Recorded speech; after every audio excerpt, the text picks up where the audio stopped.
Gandang gabi. Ito na po ang resulta sa ating STL Bulacan para sa araw na to, May 17, 2026, Sunday, para sa ating third draw result.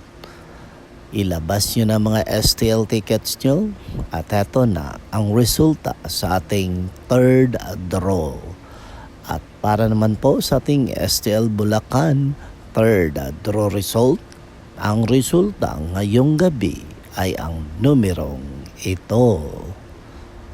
Araw ng linggo ngayon mga ka-STL, huwag nating kalimutang magsimba at lalong-lalo na magpasalamat sa Diyos sa lahat ng biyayang ating tinatanggap. Okay?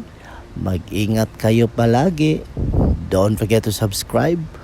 Purple Green TV. Paki-like, share at comment po. Thank you!